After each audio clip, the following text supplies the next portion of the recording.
देखिए जिन लोगों ने लिखे हैं 7 8, क्या है ये 24 4 8, तो है ना, ये सब ट्राई करो। अगर जिनको समझ नहीं आ रहा आप पूछो, है ना। जैसे मैं ऐसे लॉजिकली मुझे कुछ ज़्यादा क्वेश्चंस करवाने चाहिए, क्योंकि थ्योरीज में बहुत ज़्यादा क्वेश्चंस नहीं कराया ना जब थ्योरी करवा रहे थे। तो वैसे मैं कुछ क्वेश्चन करवा देता हूँ। कितने क्वेश्चन है इसमें टोटल? तो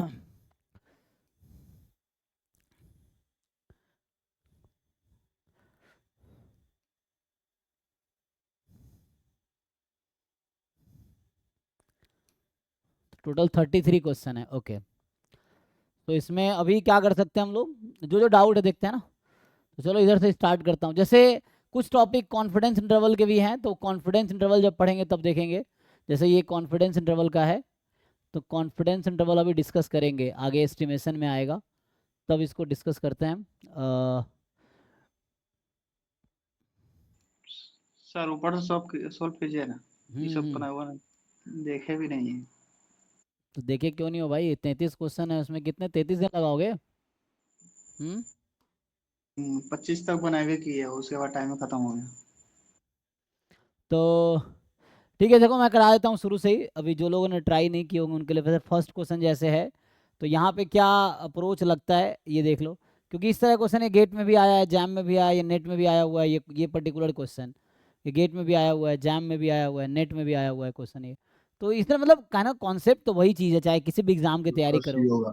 चाहे आईएएस की तैयारी करो, चाहे कोई भी एग्जाम का। अगर सिलेबस सेम है तो क्वेश्चन तो उससे कॉन्सेप्ट पे ही आएगा ना। अब जैसे इसमें आपको बोला गया है कि X Y independent standard normal है, मतलब एक्स वाई जो एक्चुअली आईआईडी है normal 0 1, then the distribution of X plus Y whole square upon X minus Y. So पहले एक्स प्लस वाई का डिस्ट्रीब्यूशन निकालो, एक्स माइनस वाई का distribution निकालो। So कितना हो नॉर्मल जाएगा? 0 2 नॉर्मल 0 2। Normal 0 2, normal 0 2। और क्या ये इंडिपेंडेंट होगा? Covariance between X plus Y and x minus Y क्या आएगा? ये 0 आएगा। इसका क्या मतलब हुआ? इसका मतलब हुआ, क्योंकि नॉर्मल के केस में इफ एंड ओनली इफ होता है, इसका मतलब है x plus Y and x minus y are independent. ठीक, तो ये इंडिपेंडेंट रैंडम वेरिएबल है। इंडिपेंडेंट क्यों जानना है? क्योंकि जो भी हमने थ्योरम्स लिखे थे कि chi square m upon m whole upon chi square n upon n will have distribution F m n, कब होगा? जो न्यूमरेटर वाला काई स्क्वायर और डिनोमिनेटर वाला chi square independent random variable होने चाहिए, तब ऐसा होगा। ठीक है। उसके बाद जैसे बाकी भी थ्योरम था, standard normal upon root under chi square n upon n. तो यहाँ भी स्टैंडर्ड नॉर्मल और ये काई स्क्वायर एन इंडिपेंडेंट होने चाहिए, तब जाके इसका जो रेशियो बोल रहा हूँ, standard normal upon root under chi square n upon n will have distribution t with n degree of freedom. तो यहाँ पे इंडिपेंडेंट होने चाहिए, इसलिए इंडिपेंडेंट चेक कर रहा हूँ पहले। तो इस चीज़ को हम ऐसा लिख सकते हैं। अब यहाँ से क्या होगा कि ये जो x plus y upon root 2 है, इसका डिस्ट्रीब्यूशन नॉर्मल 0 1 होगा। X minus y upon root 2 है, इसका डिस्ट्रीब्यूशन भी नॉर्मल 0 1 होगा। कैसे? तो अगर x है ना, यू नो x अगर नॉर्मल म्यू सिग्मा स्क्वायर है, तो x minus mu by sigma normal 0 1 होता है, इसी लॉजिक से। अब यहाँ पे क्या होगा, स्टैंडर्ड नॉर्मल का स्क्वायर करते हैं तो क्या होता है? तो इस चीज़ को मैं लिख सकता हूँ, पहले तो अलग अलग आई कर दो, square x minus i y square by root 2 का स्क्वायर, और इसको आप लिख सकते हो x plus y by root 2 का होल स्क्वायर। तो अपनी मर्जी से रूट 2 से डिवाइड किया ताकि ऐसा बन जाए। ठीक है। अब स्टैंडर्ड नॉर्मल का स्क्वायर कितना होता है? काई स्क्वायर आई 1, स्क्वायर 1। और ये भी है काई स्क्वायर 1, तो काई स्क्वायर 1 अपॉन 1। तो ये थ्योरम पे फिट कर रहा हूँ मैं, ठीक है ना। तो एफ डिग्री 1 1 तो फिर अब ये दोनों इंडिपेंडेंट रैंडम वेरिएबल है, तो इसका स्क्वायर भी इंडिपेंडेंट होगा। तो न्यूमरेटर और denominator both are independent random variable. तो इसका जो रेशियो है, this will have distribution f1, 1। ठीक है, तो इसका आंसर हो गया f11, डी ऑप्शन। चेक कर लो भाई। ठीक, तो इस तरह से आ जाएगा। तो यहाँ थ्योरम क्या यूज हुआ है, तो हमने लास्ट क्लास में लिखा था कि let x has chi square m distribution and y has chi square n and both are independent। ठीक है, इंडिपेंडेंट है। देन जो x upon m and y upon n will have distribution f m n। तो ये theorem अभी use हुआ है इस क्वेश्चन में। ठीक है जी। तो ये पहला क्वेश्चन था उस असाइनमेंट का। मैं कोशिश करता हूँ ज़्यादा सर तक। हाँ जी। सर जैसे वो x माइनस वाई फॉलो करेगा नॉर्मल 0,5 और उसका होल स्क्वायर है और डिनोमिनेटर में 5 है, उस पर होल स्क्वायर नहीं है, तो वो काई स्क्वायर 1 करेगा फॉलो। बोलो तुम क्या बोल रहे हो, फिर से बोलो। x माइनस वाई का होल स्क्वायर है। हाँ। हाँ, और x माइनस वाई फॉलो कर रहा है नॉर्मल 0,5। हम्म तो वो जो होल स्क्वायर है उसको डिवाइड करेंगे 5 से, तो काई स्क्वायर 1 फॉलो करेगा। अरे तो भाई इस सब में क्यों तुम्हें डाउट हो रहा है, मुझे समझ ही नहीं आता। इसका डिस्ट्रीब्यूशन क्या होगा? नॉर्मल 0,1। और इसका होल स्क्वायर क्या फॉलो करेगा? पहले नॉर्मल से हम हाँ, स्टैंडर्ड नॉर्मल काई स्क्वायर बनाएंगे। 1। तो भाई ये सब में क्यों डाउट आ रहा है, इसको ठीक से समझो ना। यहाँ तो डाउट आने का कोई मतलब ही नहीं है। मतलब ये सब पूछने का कोई मतलब है, बताओ? ये सब तो इतना बेसिक सी चीज़ है कि हमने कल भी ये थ्योरी इसकी बताई थी कि भाई तुम्हारे पास नॉर्मल डिस्ट्रीब्यूशन होगा तो नॉर्मल से क्लास के थ्योरी ढंग से रिवाइज करो ना, इसलिए कहता हूँ 10-15 बार करो। एक बार में ऐसे ही तुम्हें नहीं दिखेगा। हमने ये नहीं लिखाया था क्लास में, देखो कल का नोट्स या कल या परसों भी लिखाए होगे। ये बताया होगा नॉर्मल 0-1 हो जाता है तो इसका स्क्वायर, और ये इफ एंड ओनली इफ होता है दोनों रिजल्ट।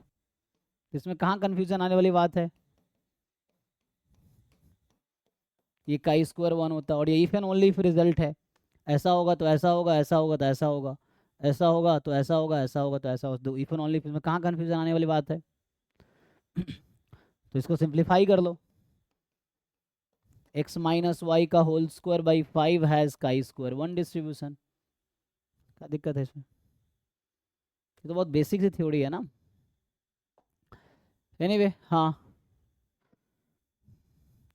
नेक्स्ट का ये कॉन्फिडेंस, ये क्वेश्चन हालांकि कॉन्फिडेंस इंटरवल का नहीं है, ये तो जस्ट प्रोबेबिलिटी का है। देखो मैं भी सॉल्व करवा देता हूँ ये भी। तो ये कह रहा है x1 x2 x3 be random sample from normal 3-12 और x बार आपका दे रखा है एस स्क्वायर। देखो 1/n-1 है, यहाँ n 3 है, 1/n-1 है। तो ये है सैंपल वेरिएंस और इसको बोलते हैं सैंपल मीन, लिख भी रखा है sample mean and sample variance. तो बताओ ये क्या होगा? देखो सो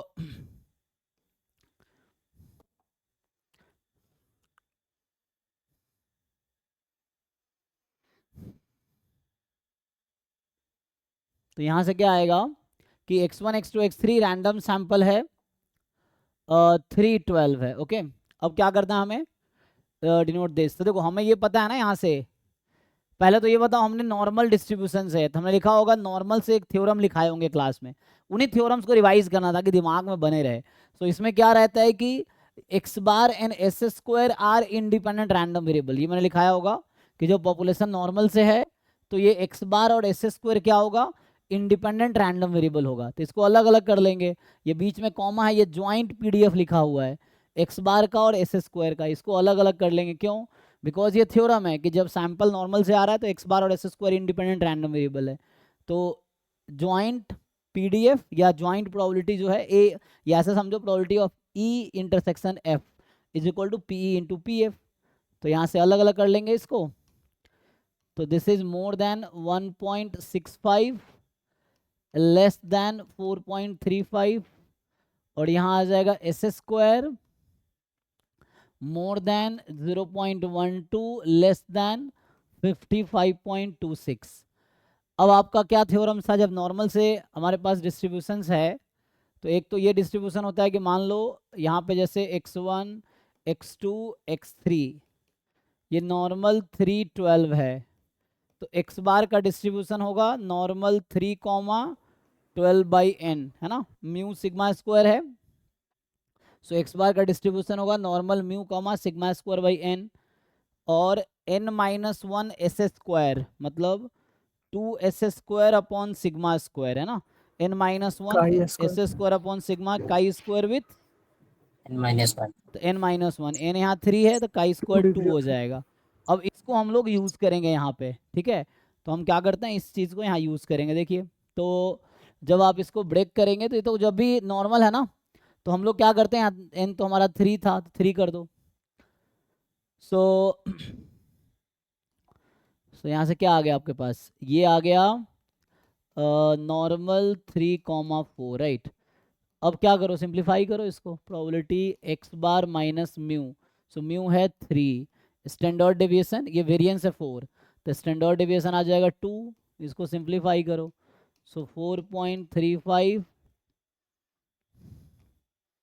माइनस 3/2, 1.65 माइनस 3/2, ये हो गया, एंड इनटू यहाँ पे वैसे ही बनाने की कोशिश करो, तो काई स्क्वायर में ले आओ, एस स्क्वायर है ना, तो बनाओ 2s² मतलब s²/6, तो इसको कैंसिल करोगे 6 हो जाएगा, तो 6 से इसको डिवाइड करो, तो ये बनेगा प्रोबेबिलिटी s²/6, ठीक है। तो यहाँ आ जाएगा s²/6, ये मोर देन कितना है 0.12/6, 55.26/6, ये हो जाएगा। अब इसको सिंप्लीफाई कर लो, तो यहाँ से आ जाएगा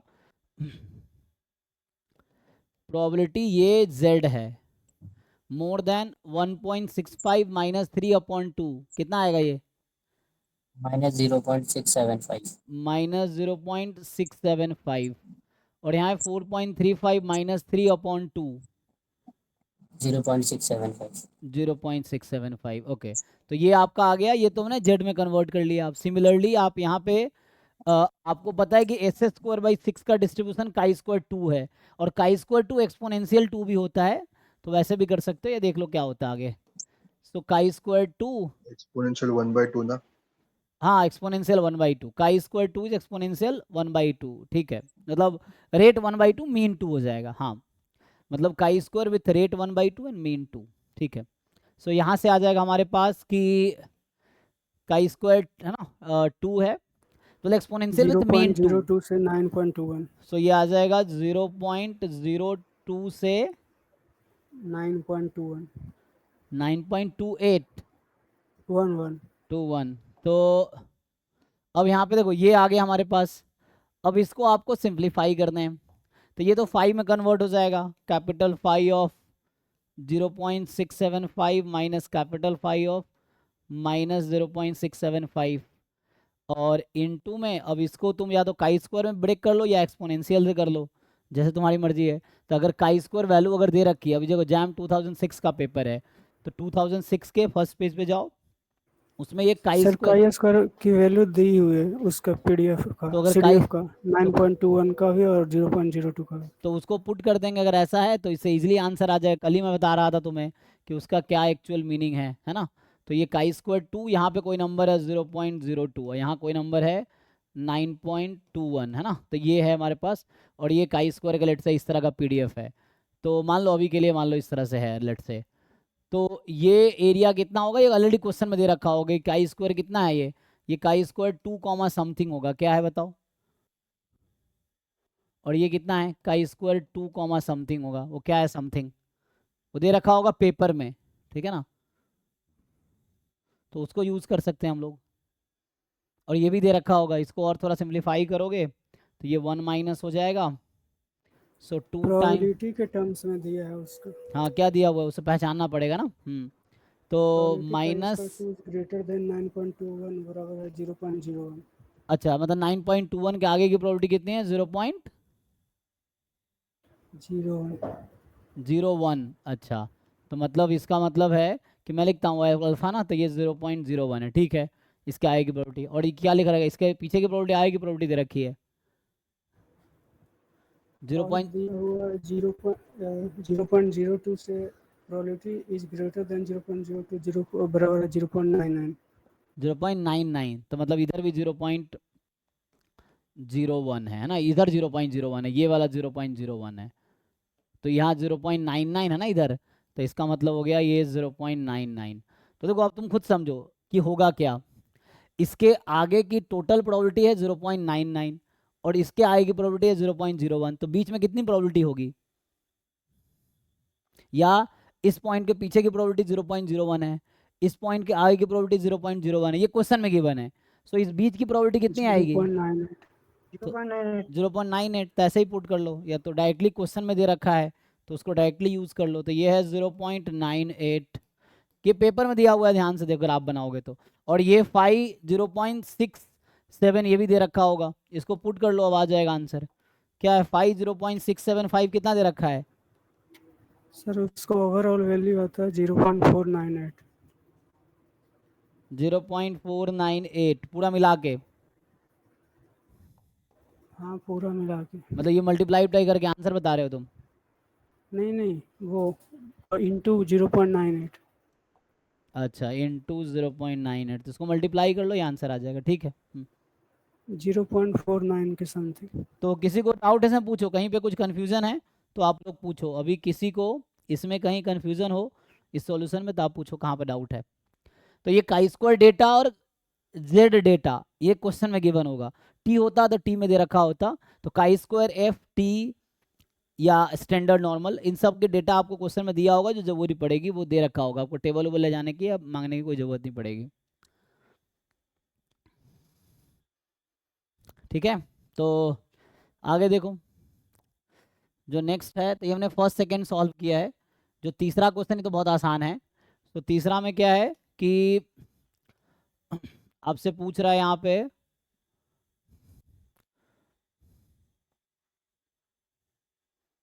क्या कह रहा है ये कि x कोई एफ एम एन है, तो x का डिस्ट्रीब्यूशन है एफ एम एन, तो 1/x का डिस्ट्रीब्यूशन हम लोग जानते ही हैं एफ एन एम होता है। सो बताओ भाई ई एक्स क्या था फॉर्मूला एफ एम एन का? PDF n by n minus 2। n upon n minus n upon, दूसरा का m by m n minus 2। minus 2, दूसरे का m upon m minus 2। और ई ऑफ 1/x आपका आता है, क्योंकि 1/x का डिस्ट्रीब्यूशन ऑर्डर चेंज हो गया, तो m/m माइनस m 2, minus 2 यही ना। ऑप्शन सी सी। अब ऑप्शन। दोनों को मल्टीप्लाई कर लो, तो मल्टीप्लाई कर लो तो आ गया। तो इसमें कुछ खास नहीं है, बस आपको एक्सपेक्ट कर रहा है कि आपको पता हो, एक तो ये थ्योरम पता हो और बस मीन का फॉर्मूला पता हो, तो इससे आंसर आ जाएगा। ठीक है भाई, तो ओके है। तो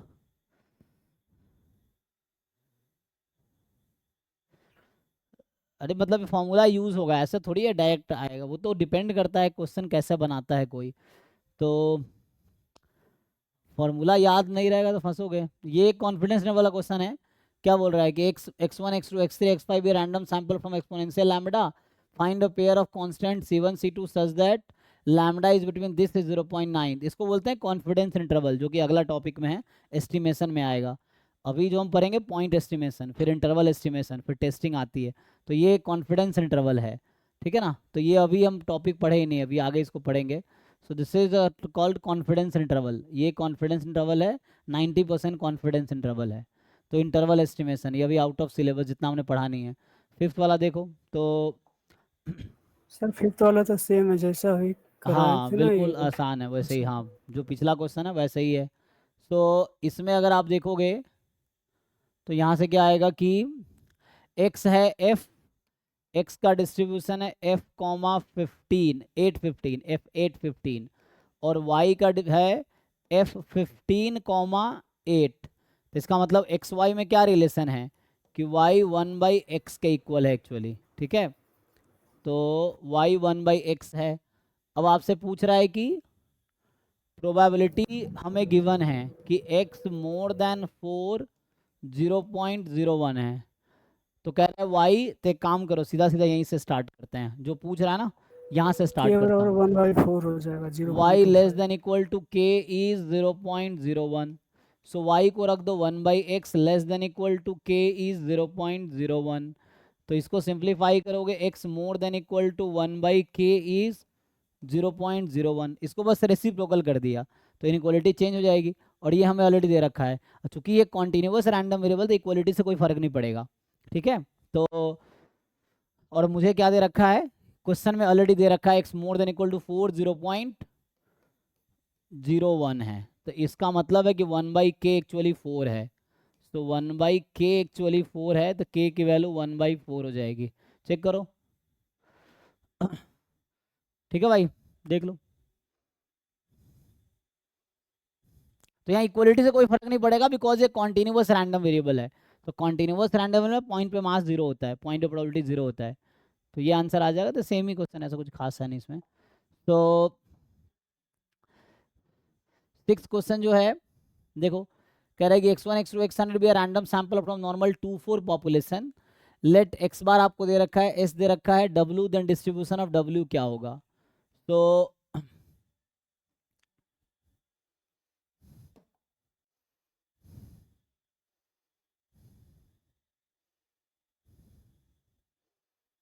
यहाँ पे क्या करना है कि रैंडम सैंपल है नॉर्मल 2 4 से, ओके।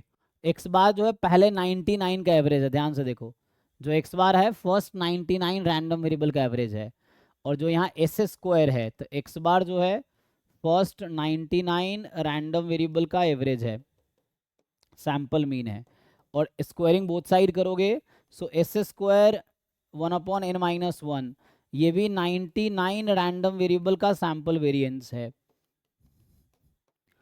अब आपसे w एक नया रैंडम वेरिएबल दिया आपको, w x100 -2/s। अब देखो ध्यान से, तो x100 का मीन कितना है, सो अभी 2।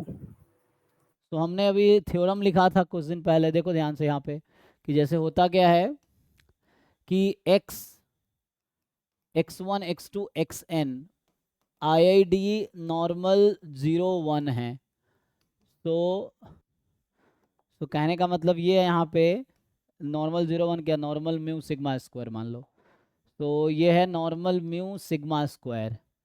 सो X I has distribution normal mu sigma square, तो X I minus mu upon sigma will have distribution क्या होगा भाई, 0 1। सो ये है नॉर्मल 0,1। और अगर हम यही पूछते हैं कि एक्स आई माइनस म्यू अपॉन एस, तो इसका क्या डिस्ट्रीब्यूशन है, एस क्या है, तो एस तो यहाँ पे सैंपल वेरिएंस होता है, तो इसका क्या फॉर्मूला होगा। सर अपॉन में √n रहता है तब वो फॉलो करेगा chi²n-1। तो देखो, तो यहाँ से क्या होगा, एक्स आई माइनस म्यू अपॉन एस लिख रखा है मैंने, तो इसको हम लिख सकते हैं x I minus this upon S square. So X I minus, यहाँ सैंपल साइज कितना, यहाँ तो 1 ले लिया मैंने जस्ट, है ना, और वहाँ पे x100 लिख रखा है, 100th रैंडम वेरिएबल है ना, तो एस कितने रैंडम वेरिएबल का सैंपल वेरिएंस उस पर डिपेंड करेगा। तो अगर एस मान लो सैंपल वेरिएंस है, अभी के लिए मान लो ऐसा मैं लिखता हूँ xn+1, लेट से मैं ऐसा लिख देता हूँ xn+1 है, एक्स आई के बजाय xn+1 कोई रैंडम वेरिएबल है, तो यहाँ पे क्या होगा xn+1। अब यही मैं पूछना चाह रहा हूँ, xn+1 लिख दिया, और ये s क्या है, सो s तो आप लोग जानते हो, वेयर जो एस स्क्वायर है 1/n-1 समेशन एक्स आई minus x bar whole square, जिसको हम सैंपल वेरिएंस बोलते हैं, तो एस उसका रूट है, ठीक है। तो इसका डिस्ट्रीब्यूशन क्या आएगा देखो, तो अभी के लिए मैं n+1 करके सॉल्व कर देता हूँ। उसकी वजह यह है कि न्यूमरेटर एंड डिनोमिनेटर इंडिपेंडेंट होना चाहिए, तो इसलिए मैंने n+1 किया है। सो n+1 माइनस म्यू, अब मैं क्या करता हूँ, इसको n-1 एस स्क्वायर बाई, मैंने मल्टीप्लाई कर दिया n-s², अभी सिग्मा स्क्वायर अपॉन n-1 और अपॉन सिग्मा। अब तुम लोग खुद ध्यान से देखो, क्या जो ऊपर लिखा हुआ है वही रीराइट हुआ है, तो यहाँ लिखा हुआ है मैंने, यह है xn+1 minus mu xn+1 minus mu, तो कोई अदर रैंडम वेरिएबल है, क्या ये दोनों सेम है, देखो ध्यान से, सेम है कि अलग है,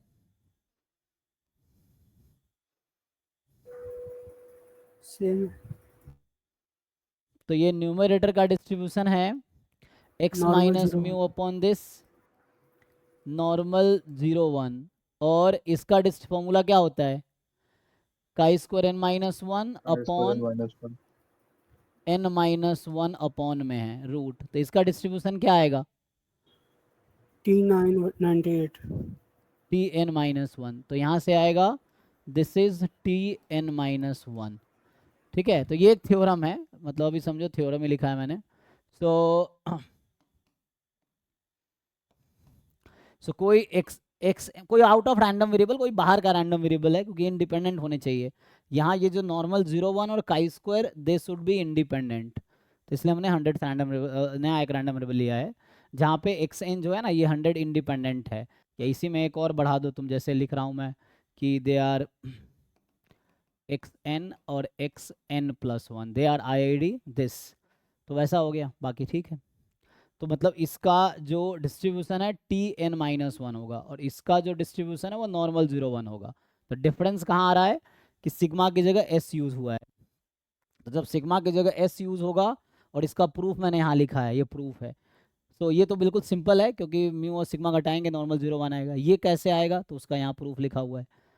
तो टी एन माइनस वन, ठीक है, तो ये आपको याद रखना है, ये पहला फॉर्मूला, दूसरा फॉर्मूला, तो ये यहाँ पे यूज हो रहा है।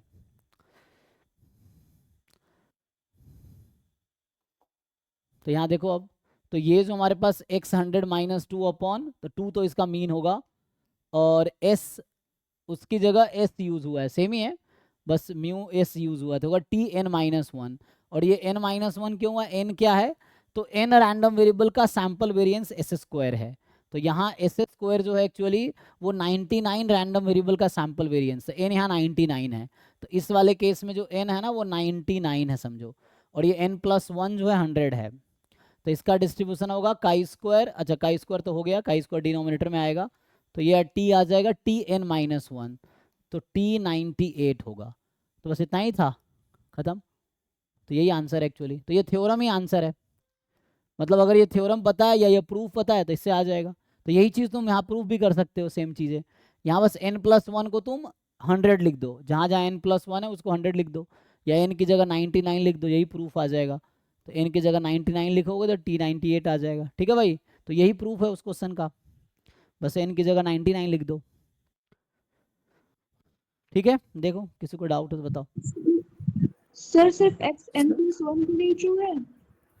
हाँ, सर सिर्फ एक्स एन प्लस वन के लिए भी ऐसे कर सकते हैं या किसी भी एक्स आई के लिए? किसी भी xi के लिए जो इंडिपेंडेंट हो इस एस स्क्वायर के साथ, ये न्यूमरेटर और डिनोमिनेटर इंडिपेंडेंट होना चाहिए था, इसलिए हमने n प्लस वन लिया। यहाँ पे n plus to, n plus three, n plus four, पहले n, देखो यहाँ S square is the sample variance of first n random variables, तो पहले n रैंडम वेरिएबल को छोड़ के आप कोई भी रैंडम वेरिएबल ले सकते हो। पर्पस ये है कि न्यूमरेटर और डिनोमिनेटर इंडिपेंडेंट होने चाहिए, तभी जाके ऐसा होगा। तो यहाँ बाहर का कोई भी डिस्ट्रीब्यूशन, नॉर्मल डिस्ट्रीब्यूशन आप ले सकते हैं जिसका नॉर्मल 0 1 आता है, यहाँ पे बन जाए, लेकिन ये दोनों इंडिपेंडेंट होने चाहिए। इंडिपेंडेंट तभी होगा जब एस स्क्वायर में x1 से xn तक है, और यहाँ xn प्लस वन है, तो ये इंडिपेंडेंट है एक दूसरे से, क्योंकि IID था। ठीक है, इससे डायरेक्टली प्रूफ हो गया ये, वरना अगर प्रूफ करना चाहो तो आप ऐसे दिखा भी सकते हो कि x 100 minus two upon sigma, sigma आपका क्या है वहाँ पे 4 है, अपॉन रूट अंडर n कितना था आपका 99, तो 98 S square by sigma square upon 98, तो ये हो जाएगा नॉर्मल 0 1, ये हो जाएगा काई स्क्वायर 98 अपॉन 98 का रूट, तो जो कि हो जाएगा t 98, तो ये आ गया प्रूफ। तो वैसे भी लिख सकते हो।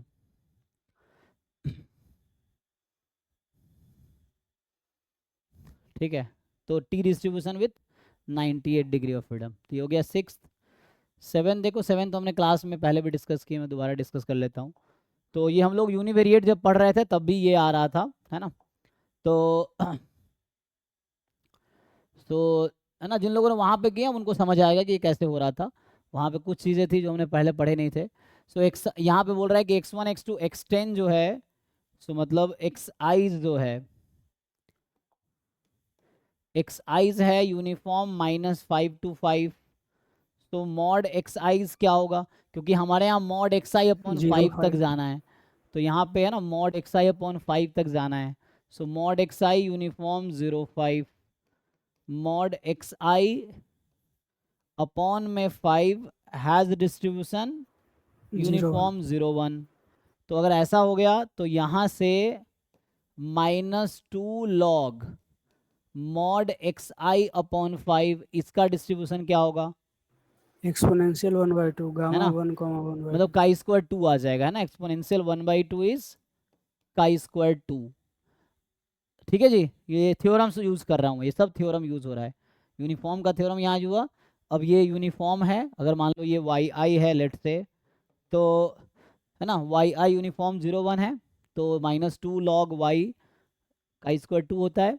और इस पे लगाना है समेसन, तो अब तुम इस पे लगा दो समेसन i फ्रॉम 1 to 10, तो कितना आएगा दिस अपॉन 5। तो इसका डिस्ट्रीब्यूशन क्या हो जाएगा, काई स्क्वायर का काई सम, स्क्वायर काई 20। स्क्वायर होता है degree of freedom just add हो जाएगा, तो ये 20 हो गया आपका। तो ये आंसर है इसका।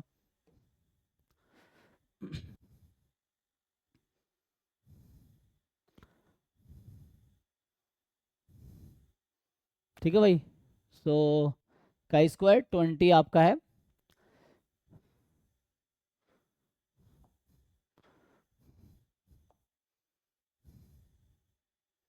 जो ये 8th वाला क्वेश्चन है, ये देखो 8th भी ऐसे ही है, ऐसा कुछ खास।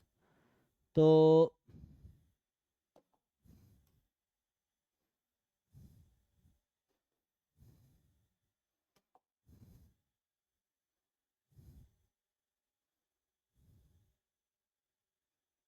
आपसे पूछ रहा है कि इसका डिस्ट्रीब्यूशन क्या होगा, है ना? देखो तो क्या क्या गिवन है कि x1 x2 xn विजिबल है सबको, x1 x2 xn, फिर n+1 से n+m, total n+m random variable है।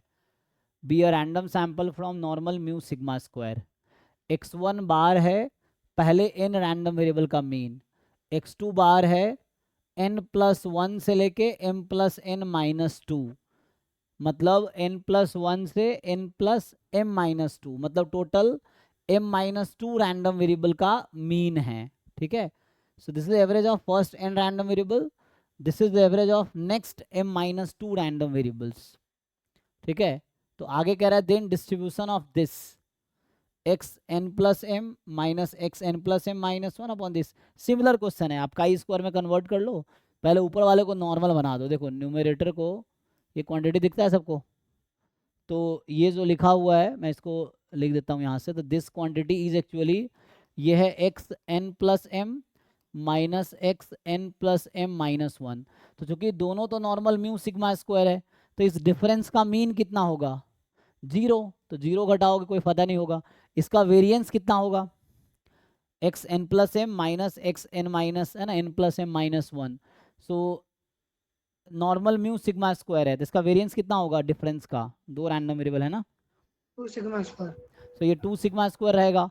सो 2 सिग्मा स्क्वायर से आप डिवाइड कर दीजिए उसके रूट से, तो 2 सिग्मा स्क्वायर के रूट से अभी डिवाइड कीजिए। ऐसा इसलिए कर रहे हैं ताकि ये नॉर्मल 0 1 बन जाए, तो इसका मीन तो 0 आएगा, तो मीन 0 घटा दिया, और इसका जो वेरिएंस है वो 2 सिग्मा स्क्वायर है, तो वेरिएंस का रूट स्टैंडर्ड डेविएशन होता है, तो स्टैंडर्ड डेविएशन से हमने डिवाइड कर दिया अपॉन। अब जितना आपने डिवाइड किया वो यहाँ पे डिवाइड करेंगे, तो यहाँ पे डिवाइड करते हैं, कोई दिक्कत नहीं। तो यहाँ जब आप डिवाइड करोगे तो ये xi minus x1 bar whole square i from 1 to n। Actually ये ठीक से देखोगे ना, तो ये फर्स्ट n रैंडम वेरिएबल का ना, ये जो एस स्क्वायर होता है, ये n-1 एस स्क्वायर है। अगर मैं s1 स्क्वायर लिखता ना, तो ये ऐसा बनता 1/n-1 summation xi minus x1 bar का होल स्क्वायर। तो क्रॉस मल्टीप्लाई करोगे, सो n-1 s1 स्क्वायर क्या होता है xi माइनस x1 बार का whole square i from 1 to n, ये है एक्चुअली। तो क्या आएगा देखो, तो यहाँ से आएगा ये रूट अंडर, मैं कह रहा हूँ जो क्वांटिटी लिखी हुई है ना, जैसे यहाँ पे मैं एस स्क्वायर जहाँ डिफाइन किया वहीं देखो, जैसे पहले हमने एस स्क्वायर डिफाइन किए हैं, यही डिफाइन किया था, क्रॉस मल्टीप्लाई करोगे 98 एस स्क्वायर क्या आ जाएगा ये, या जहाँ पे जनरल डिफाइन किया, देखो जनरल यहाँ पे डिफाइन किया है, ये एस स्क्वायर, मैं कह रहा हूँ क्रॉस मल्टीप्लाई करो। तो अगर क्रॉस मल्टीप्लाई करोगे तो n-1 एस स्क्वायर किसके इक्वल आएगा, n-1 एस स्क्वायर की वैल्यू आएगी summation xi minus x bar whole square i from 1 to n, ये आ जाएगा। So X I minus x bar whole square I from 1 to n, ठीक है। तो n माइनस एस स्क्वायर यही तो है। तो जब भी x I minus x bar whole square summation i from 1 to n, मतलब ये n minus one s square है। तो ये जो क्वांटिटी लिखी हुई है, ये जो क्वांटिटी है, this is actually n minus one S one square plus, next ये भी वही चीज़ है एक्चुअली, एक्स आई माइनस एक्स टू बार का होल स्क्वायर। तो एक्स टू बार एक्चुअली जो है वो क्या था, n रैंडम वेरिएबल के बाद, मतलब n प्लस वन, मान लो पहला random variable, n plus two दूसरा random variable, and so on कहाँ तक गया है, n plus m minus two.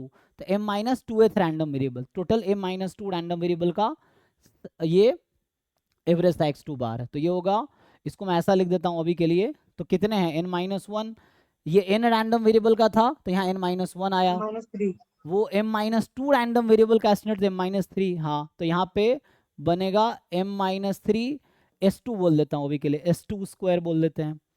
तो कहने का मतलब कि जो एस टू स्क्वायर हम लिख रहे हैं वो ऐसा है, so S two square is 1/m minus three summation X I minus X two bar का whole square I from n plus one to n plus m minus two, ये है। तो अरे रहने दो, तो अभी के लिए, अच्छा ये यहाँ कैसे आ गया, हाँ ठीक है। देखो तो अभी क्या करते हैं, यहाँ तक ओके है, यहाँ तक कोई दिक्कत नहीं। अब ये तो मैंने जो पहले था वही लिखा है जस्ट, कि जो first quantity this is this, second quantity is this. अब जो हमने यहाँ एक्चुअली अपनी मर्जी से डिवाइड किया था वो तो बैलेंस करना पड़ेगा ना, तो यहाँ भी डिवाइड कर देते हैं, टू सिग्मा, रूट तो पहले ही आ चुका है तो रूट से डिवाइड किया था, यहाँ भी टू सिग्मा स्क्वायर। अब देखो होगा क्या, तो नाउ इसको देखो, ये इसका डिस्ट्रीब्यूशन क्या होगा, टू को हटा दो, टू एक्स्ट्रा आ गया है, कोई दिक्कत नहीं। ये क्वांटिटी देखो, तो ये तो टू, चलो हम ये टू है ना, इसको टू को हम बाहर निकाल देंगे, तो हटा देंगे, टू को हम कैंसिल करवा देंगे, यहाँ से कैंसिल हो जाएगा, कोई दिक्कत, या नहीं करेंगे वो नॉर्मल 0 1। तो इसका डिस्ट्रीब्यूशन क्या हो जाएगा, इसका डिस्ट्रीब्यूशन क्या है, स्टैंडर्ड नॉर्मल नॉर्मल 0 1। तो ये है नॉर्मल 0,1। ये टू जो डिनोमिनेटर में है ना, ये वाला टू कॉमन लेके बाहर निकाल दो, तो ये यहाँ से 1/2 आएगा, जो कि ऊपर जाके 2 हो जाएगा, √2 हो जाएगा ना, क्योंकि रूट भी तो है ये, तो ऊपर जाके √2 हो जाएगा, √2 टाइम्स नॉर्मल 0 1 अपॉन, अब देखो इसका distribution n minus one s square by, i square n minus two, तो ये chi square n minus one, और इसका डिस्ट्रीब्यूशन क्या है, m minus three s two square by sigma square, कितना, i square n minus three, ये chi square n minus one है, तो ये chi square m minus three होगा, जो यहाँ पे नंबर है वही डिग्री ऑफ फ्रीडम होती है एक्चुअली। जैसे ये chi square n minus one है क्योंकि यहाँ n माइनस वन है, यहाँ काई स्क्वायर m माइनस थ्री होगा। तो अब दोनों का सम क्या फॉलो करेगा, I square M plus N minus तो four, degree of freedom add हो जाएगा। तो ये chi square n minus one था, ये chi square m minus three है। तो मैं एक स्टेप लिख देता हूँ ताकि लोगों को समझ आए।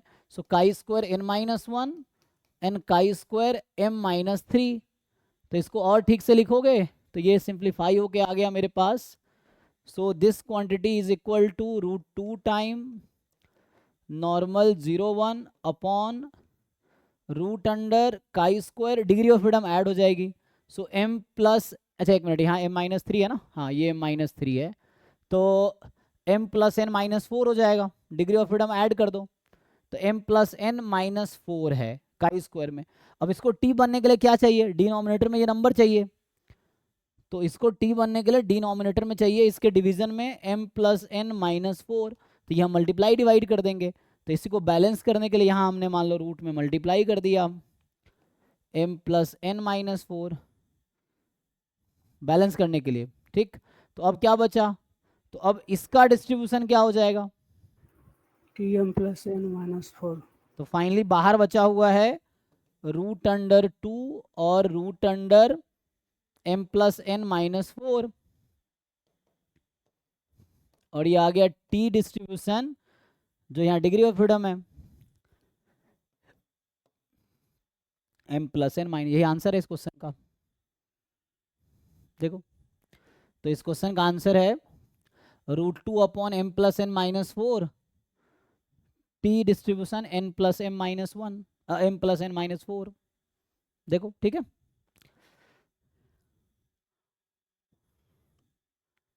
तो कुछ नहीं, आपको समहाउ सिंप्लीफाई करना है इसको, तो मतलब कोई ना कोई थ्योरम पे फिट करना है, ये थ्योरम पे फिट करना था तो हमने इसको थ्योरम पे फिट किया है। ठीक है, किसी को पूछना हो तो पूछ सकते हो, ठीक है, अनम्यूट करके। सर ऊपर सर वाले वो में हाँ हाँ वो टी वाले में उसको जो टी का जनरल होता है उस फॉर्म में ले आया, नॉर्मल 0 1/chi², ये इस जी फॉर्म जी में लेके आया, उसी को टी डिस्ट्रीब्यूशन लिख दिया, बाकी सिंप्लीफाई किया है सर। हाँ यस, बाकी सिंप्लीफाई किया एग्जैक्टली। मेनली हमने उस थ्योरम में लाया है, नॉर्मल अपॉन √chi²n/n उस फॉर्म में लाना था, बाकी सिंप्लीफिकेशन हुआ है। ठीक है, सर ऊपर वाले का मीन तो 0 हो गया सर, वेरिएंस कैसे आया ये नहीं समझ में आया थोड़ा। वेरिएंस समझ नहीं आया तो तुम्हें पहले क्वेश्चन में वेरिएंस समझ आया है? ये जो पहला क्वेश्चन सॉल्व किया है, तो मुझे ये बताओ यहाँ पे ये x+y का डिस्ट्रीब्यूशन नॉर्मल 0 to कैसे आया? सर वो तो एन, वो ऐड कर दिया 1 1 प्लस n1 प्लस n2 तो वेरिएंस। यहाँ पे क्या करोगे वेरिएंस? तो इसमें कहाँ दिक्कत आ रहा है तुम ये बताओ। अगर अच्छा सर। सेम ही तो है यहाँ पे, बस तुम्हें ये डर लग रहा है, ये 1 है ये 2 है, ऐसा मान लो x2 - x1 है, अच्छा सर ओके। सेम ही तो है। तो दिस इज x - y ही तो है, वही चीज हो रहा है। तो माइनस है तब भी वेरिएंस ऐड हो जाता है, क्योंकि a² + b² होता है वहां पे कोएफिशिएंट में। ठीक है, मतलब तुम्हें बताऊं वेरिएंस ऑफ ax + by होता है a² variance x + b² variance y + 2ab covariance between x y, ये है।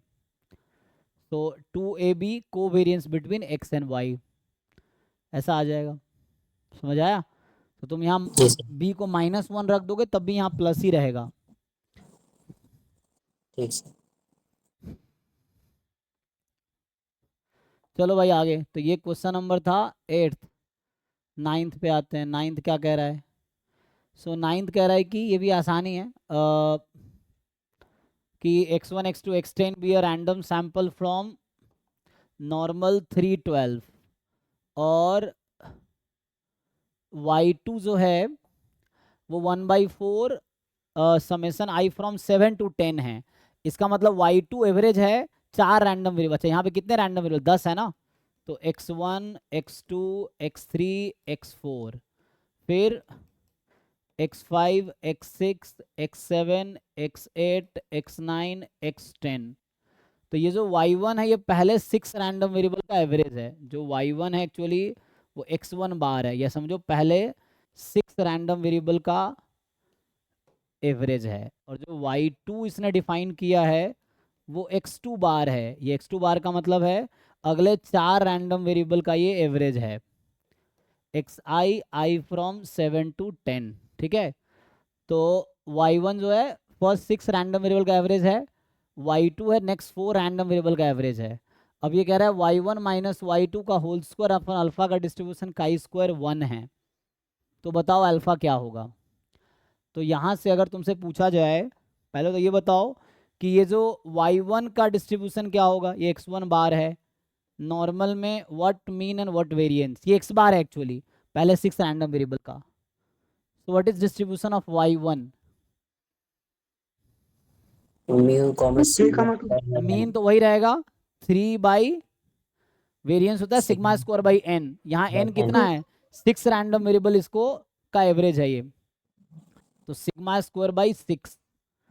ठीक है, σ² 12 है, यहाँ म्यू और σ² यहाँ लिखा हुआ है। ठीक है, तो ये है नॉर्मल म्यू और σ², तो म्यू σ² वहाँ ऑलरेडी गिवन है। तो सर y1 नॉर्मल 3,2 और y2 होगा नॉर्मल 3,3। ठीक है, तो यहाँ से इसको डिवाइड कर लो, तो y1 आ गया नॉर्मल 3,2 y2 अगले 4 रैंडम वेरिएबल का एवरेज है ना, ये 4 रैंडम वेरिएबल का। तो नॉर्मल मीन तो इसका वही रहेगा 3, वेरिएंस होगा सिग्मा स्क्वायर बाई कितने रैंडम वेरिएबल का एवरेज 4, सिग्मा स्क्वायर बाई 4, क्योंकि ये 4 रैंडम वेरिएबल का एवरेज है। तो सिग्मा स्क्वायर है 12/4, तो ये हो गया नॉर्मल 3,3 हो गया। अब बताओ y1 माइनस y2 का डिस्ट्रीब्यूशन क्या है? 0,5। तो इसका y1 माइनस y2 मीन 3 है दोनों का, तो डिफरेंस का मीन 0, और y1 का वेरिएंस 2, y2 का वेरिएंस 3, 2 + 3 5। और चूंकि ये IID रैंडम वेरिएबल है, ये 6 इस 4 से इंडिपेंडेंट है, इसीलिए y1 y2 से इंडिपेंडेंट है, तो कोवेरिएंस 0 हो जाएगा। तो मतलब जस्ट वेरिएंस का सम हो जाएगा, तो 3 + 2 5 हो गया। अब y1 माइनस y2 क्या हो गया तुम्हारा? नॉर्मल 0,5। अब हम लोग स्टैंडर्ड नॉर्मल बनाने के लिए क्या करते हैं? स्टैंडर्ड नॉर्मल बनाने के लिए क्या करते हैं? इसका मीन से घटाते, तो मीन तो 0 है, क्या ही घटाएंगे, स्टैंडर्ड डेविएशन से डिवाइड करेंगे। स्टैंडर्ड डेविएशन √5 है, क्योंकि वेरिएंस इसका 5 है, स्टैंडर्ड डेविएशन √5 है, तो ये आ जाएगा नॉर्मल 0,1। तो इसका जब स्क्वायर करेंगे तो क्या होगा? क्या स्क्वायर कर दो, सो y1 माइनस y2 का whole square upon 5 will have distribution chi square 1। तो अब पूछा गया, देख लो यहीं तक पहुंच गए। तो बोल रहा है y1 minus y2 whole square this have chi square 1 distribution, तो अल्फा क्या है? तो अल्फा 5 हो गया। ठीक है, तो इस तरीके से पहले y1 का डिस्ट्रीब्यूशन, फिर y2 का, फिर डिफरेंस का, फिर डिफरेंस नॉर्मल आया, स्टैंडर्ड नॉर्मल, फिर स्क्वायर करके काई स्क्वायर 1 हो गया।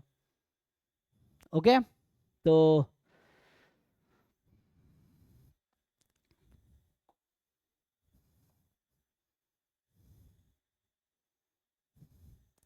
टेंथ वाला भी वैसे ही है, आसान है। तो ये कह रहा है कि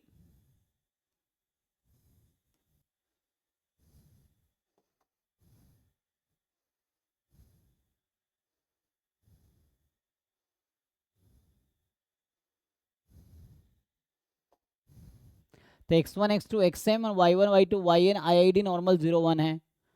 अब देखो यहाँ पे एक में क्या है, एक में स्क्वायर समेसन के बाहर है, एक में समेसन के अंदर स्क्वायर है, तो तुम्हें समझना है। तो जैसे क्वेश्चन ये है summation i from 1 to m, इसका क्या डिस्ट्रीब्यूशन होगा भाई?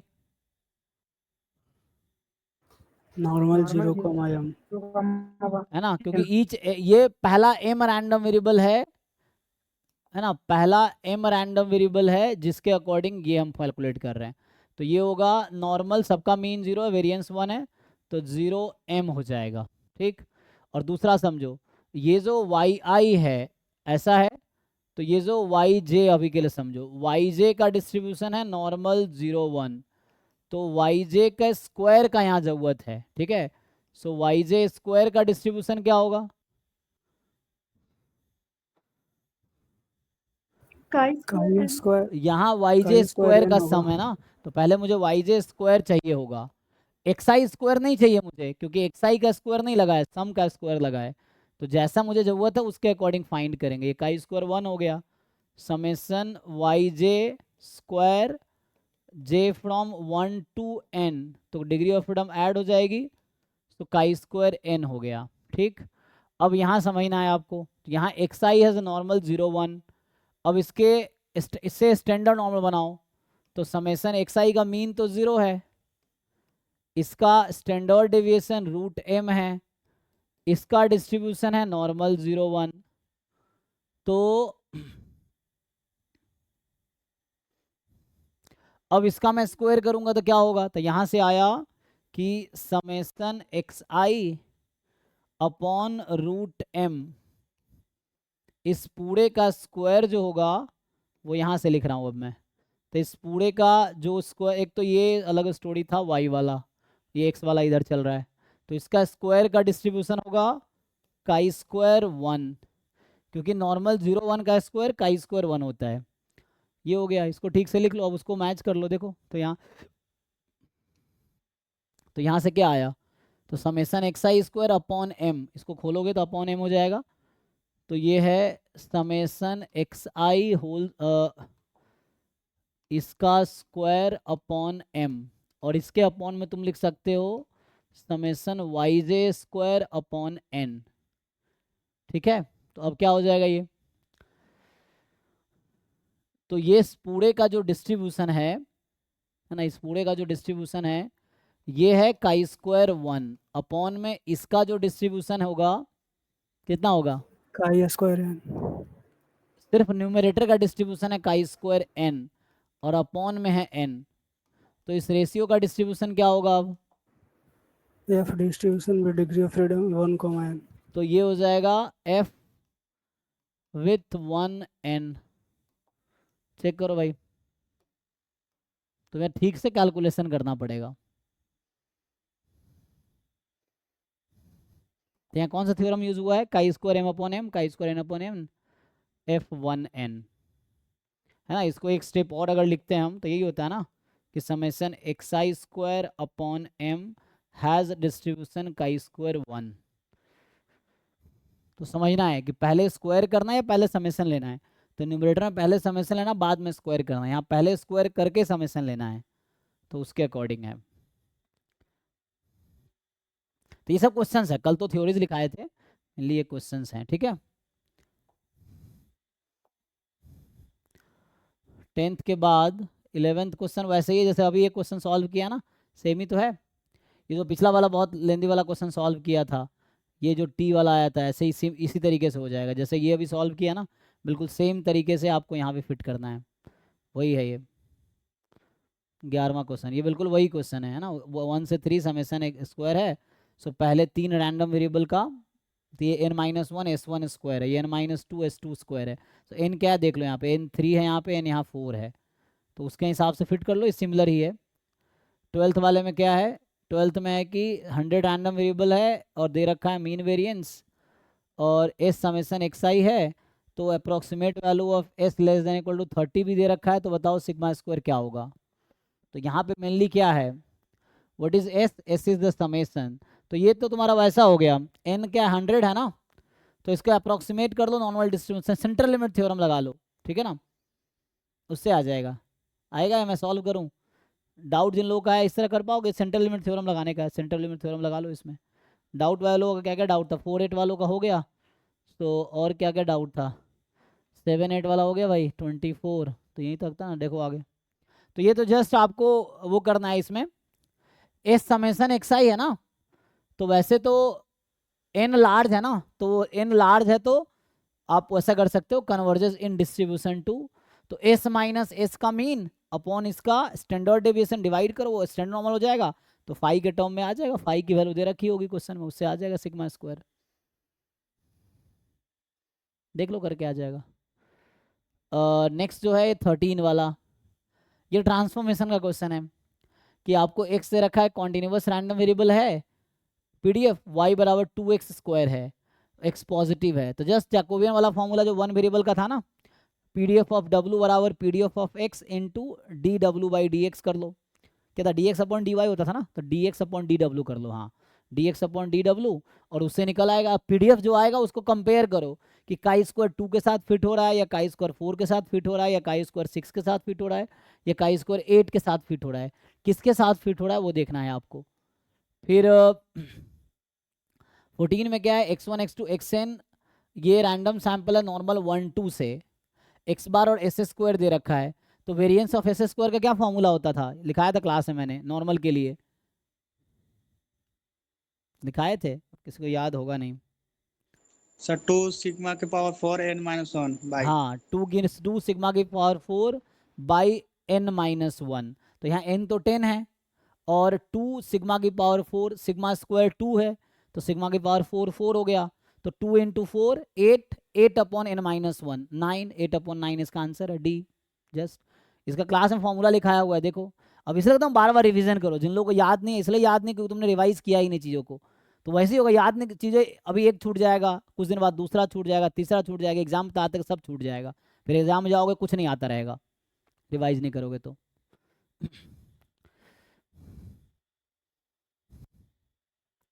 तो रिवाइज करना जरूरी है। प्रॉब्लम को जैसे मान लो अब ये पढ़े तुम्हारे दिमाग में खुद ही आएगा कि अच्छा इसका फॉर्मूला होता है क्या, तो जाके नोट्स खोल के देखो या बुक खोल के देखो या कहीं सर्च करोगे फॉर्मूला क्या होता है, फिर आ जाएगा याद कि अच्छा इसका फॉर्मूला होता है। तो क्वेश्चन के थ्रू भी चीज़ें रिवाइज हो जाएंगी।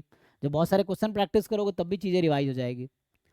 यहाँ पे क्या है देखो, इसमें दे रखा है कि x1 x2 xn एक रैंडम सैंपल है नॉर्मल μ1 सिग्मा स्क्वायर के, और y1 y2 ym है random sample normal μ2 sigma square. अब suppose that the two samples are independent, x bar पहले इन रैंडम वेरिएबल का एवरेज है, मीन है, और w इस तरीके से डिफाइन कर रखा है। तो which of the following is true, तो फिर से वही चीज़ है, सेम क्वेश्चन है sir. Normal upon chi square n upon n कर लो, उससे आ जाएगा। तो ये कहीं ना कहीं आपका टी में आएगा, चेक करो, देखो टी में ही आएगा। ठीक है, तो नॉर्मल अपॉन काई स्क्वायर बनाए कर लो, या तो ए होगा या बी होगा, देख लो क्या होगा उसके हिसाब से। फिर 16 में ऐसे ही है, 16 देखो कि x1 x2 x3 IID normal 0 1 है। अब कह रहा है which of the following statement are true. अब सिंपल है, ये ट्रांसफर, ये जो थ्योरम्स हमने लिखा है ना कल, उसी को यूज करना है। ये सारे क्वेश्चन वैसे ही हैं जो कल हमने थ्योरम्स लिखा है उस पर बेस्ड हैं। देखो ट्राई करते हैं। तो ये तो वही है जो पहला क्वेश्चन आज का सॉल्व किया, इस असाइनमेंट का जो फर्स्ट क्वेश्चन है ये वही है। देखो F11 आया था ना, तो रिपीट ही हो गया समझो एक टाइप से।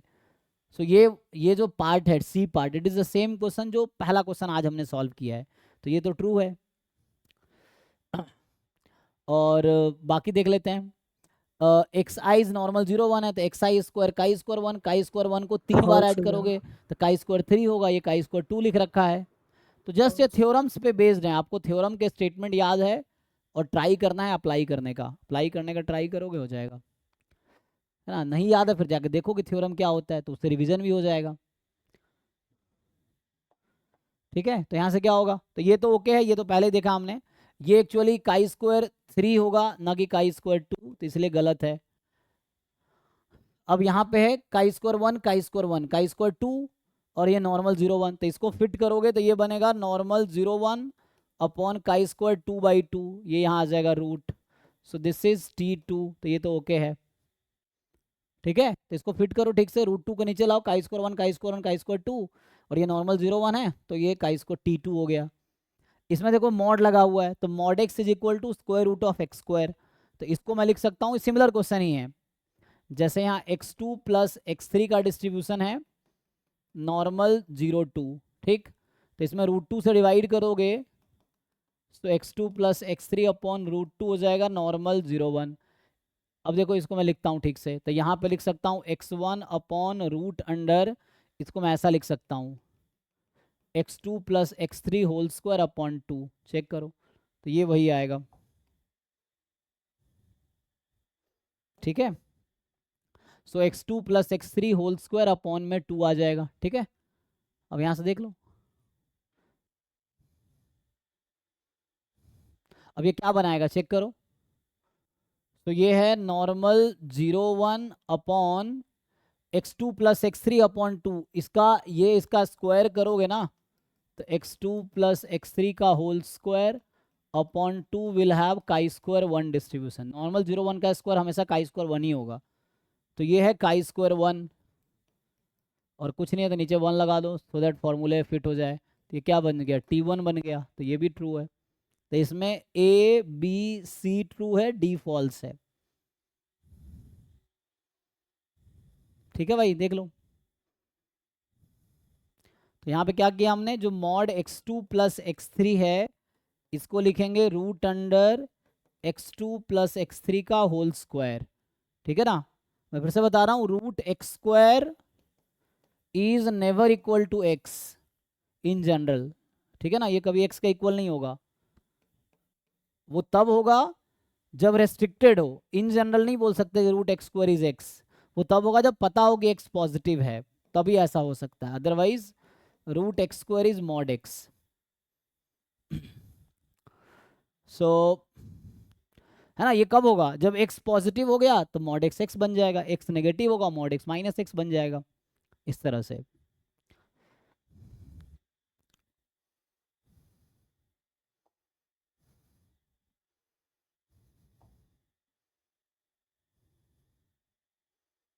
ये देखो नेक्स्ट क्वेश्चन जो 17 वाला है, क्रैमर और लोअर बाउंड ऑफ एस्टिमेशन में आएगा।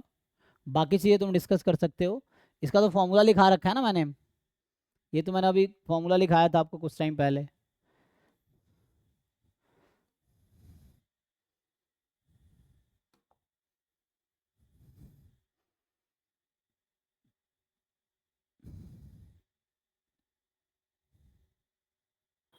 सर बाकी सारे टॉपिक के क्वेश्चन तो इजीली फार्मूले से हो जाते हैं, इसके फिट करने में बहुत प्रॉब्लम हो रही है फार्मूला। हाँ तो प्रैक्टिस करो ना भाई, मैं तुम्हें 50 बार बोला हूँ कि क्यों चाहते हो एक दिन में तुम तीसमार खान बन जाओ। कोई एक दिन में तीसमार खान बना है? तो तुम क्यों चाहते हो कि एक दिन में 4 घंटे पढ़ लिया अब एकदम तीसमार खान हो जाए? जो लोग 4 साल से पढ़ रहे हैं उनका क्या होगा? तो पढ़ो ना, थोड़ा और प्रैक्टिस करो। नहीं फिट हो रहा है इसका मतलब है कि तुम्हें और टाइम देने की ज़रूरत है, और मेहनत करने की ज़रूरत है, और रिवाइज करने की ज़रूरत है, और क्वेश्चन प्रैक्टिस करने की ज़रूरत है। इट्स नॉट लाइक कि 4 घंटे पढ़ लिया अब मैं एकदम तीसमार खान हो गया, मुझे कोई भी क्वेश्चन तो हो जाएगा, ऐसा थोड़ी होता है। मैं पिछले 4-5 साल से पढ़ा रहा हूँ, तब भी ऐसे होंगे बहुत सारे क्वेश्चन जो मुझसे नहीं होंगे। तो ऐसा थोड़ी है कि सब कुछ आना चाहिए उसके लिए। तुम जितना ज़्यादा प्रैक्टिस करोगे उतने बेटर होते जाओगे, और उसकी कोई लिमिटेशन नहीं है। जब मर रहे होगे ना तब भी तुम परफेक्ट नहीं रहोगे, और चाहे अगले जन्म लोगे तभी परफेक्ट नहीं रहोगे। तो इट्स नॉट लाइक कि परफेक्ट होने वाली बात है। तुम अपने तरफ से पूरा एफर्ट्स करो, यही तुम्हारे हाथ में, और कुछ नहीं है। तो प्रॉब्लम हो रही है तो उसको सॉर्ट करो। सॉर्ट कैसे करोगे? थोड़ी कोशिश करो, उसको प्रॉब्लम पहचानो, उसको दूर करने की कोशिश करो। ऐसा कोई जादू नहीं है कि 4 दिन में हो जाएगा। अगर 4 दिन में सब कुछ हो जाता तो सब लोग कर लेता, ये है। तो उसके लिए एक ही तरीका है, तुम्हें अपनी कमियां पहचाननी, उस पर काम करना है, किसी से हेल्प लेना है, बुक से चाहे कहीं से। प्रैक्टिस करो, रिवीजन करो, बार बार ट्राई करो, यही तुम्हारे हाथ में है, और वही करना पड़ेगा। एक दिन में कुछ नहीं होगा। अभी तो कल परसों तुम पढ़ना ही शुरू किए टॉपिक, कैसे कैसे परफेक्ट हो जाओगे? उसके लिए तुम्हें प्रैक्टिस करनी पड़ेगी काफ़ी। कोई शॉर्टकट नहीं है भाई। तो x1 x2 x3 x3 be the IID Poisson lambda random variable जहां लैम्डा मोर देन 0 है। तो कह रहा है x बार आपको दे रखा है दिस एस स्क्वायर ऐसा है। So which of the following statement is are true? तो हमने इसका फॉर्मूला लिखाया था ना। अच्छा ये पॉइसन लैम्डा है, तो वैसे तो क्या फॉर्मूला लिखाया था? तो n जब लार्ज होगा तब उसको देखना पड़ेगा क्या होगा। तो वैसे तो वेरिएंस हमने इसका फॉर्मूला लिखाया था क्लास में, चेक करो उसको, तुम जाके सिंप्लीफाई करके देखो क्या आता है।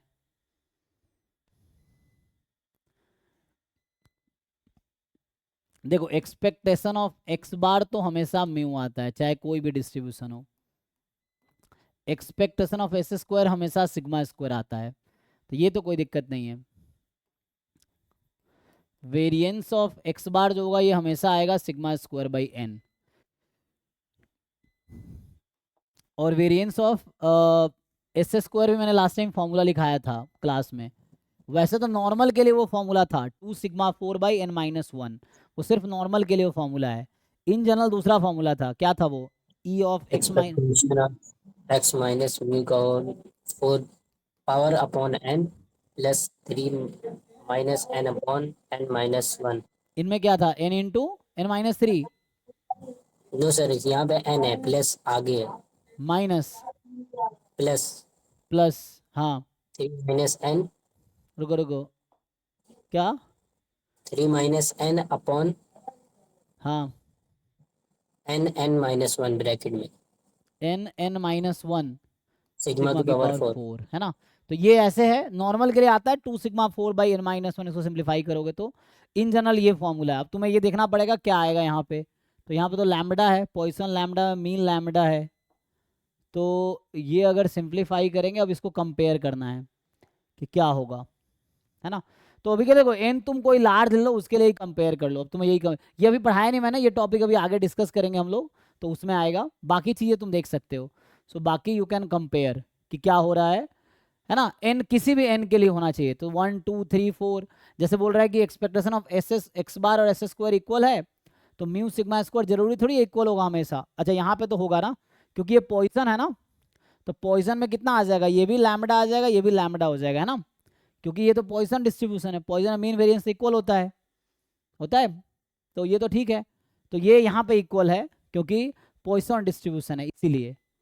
अब वेरिएंस, तो वेरिएंस इसका आ जाएगा लैम्बडा अपॉन n, ये है। अब इसका वेरिएंस सिंप्लीफाई करना पड़ेगा, देन आप कंपेयर करके देखो क्या आता है। सो आई डोंट थिंक ये इक्वल आएगा, अब इसमें देखना पड़ेगा। अच्छा इसका दूसरा लॉजिक भी है, ये नहीं भी करोगे तो भी हो जाएगा। दूसरा लॉजिक आगे मैं पढ़ाऊंगा कि ये जो होता है ना एक्स बार जो एक्स स्क्वायर है ये यूएम वी होता है, this is U M V U E for mean, for mu होता है ना, ठीक है ना, म्यू के लिए। तो म्यू के लिए मतलब लैम्बडा के लिए ये रहता है, तो इसका वेरिएंस हमेशा कम आएगा, तो इस फॉर्मूले की जरूरत नहीं पड़ेगी, ठीक है ना, चौथे वाले की। ये आगे मैं बताऊंगा कि x bar is the UM you for lambda, इसका मतलब ये है कि एक्स बार जो है उसका वेरिएंस सबसे कम होगा। अगर तुम्हारे पास 2 अनबायस्ड एस्टिमेटर है लैम्बडा का, तो जो यूएम यू होगा उसका वेरिएंस लिस्ट होगा। तो ये एक्स बार का, तो इसकी ज़रूरत नहीं, इस फॉर्मूले का यहाँ पे कोई ज़रूरत नहीं पड़ेगी, इसको तुम छोड़ सकते हो। सो सिंपली यहाँ से आ जाएगा कि यूएम यू है, उससे हो जाएगा, ये इक्वल होगा नहीं। वेरिएंस एक्स बार टेंस क्रैमर और लोअर बाउंड्री सिंप्लीफाई करके देखना पड़ेगा कि आई थिंक ये ट्रू आता है, ये सीमा है ना, इसमें ट्रू आएगा। तो ये आगे मैं कराऊंगा, तो ये ट्रू आएगा क्योंकि यूएम यू है ना, आई थिंक ये इसीलिए यूएम यू होता है। Variance of x bar equal आता है सी आर एल बी के, and that implies this is U M U E, उससे आ जाएगा। तो ये टॉपिक अभी आगे दोबारा आएगा, तो अभी के लिए तुम स्किप कर सकते हो। तो इसमें ए सी डी ट्रू ऑप्शन है।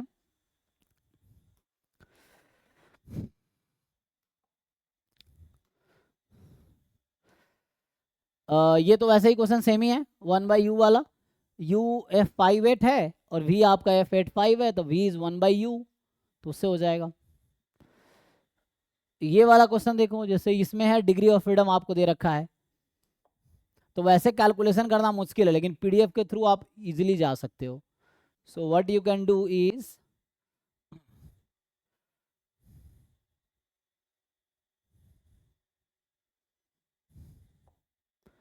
ठीक है, so X Y be the random variable having chi square distribution with 6 and 3 degree of freedom. तो x का डिस्ट्रीब्यूशन है काई स्क्वायर 3 एंड y का डिस्ट्रीब्यूशन है काई स्क्वायर 6। तो तुम इसका अगर पीडीएफ ध्यान से देखो, 6 और 3 x क्या था, अच्छा उल्टा कर दिया, तो ये 6 और ये 3, ओके ठीक है। तो x is chi square 6 and y is काई स्क्वायर 3।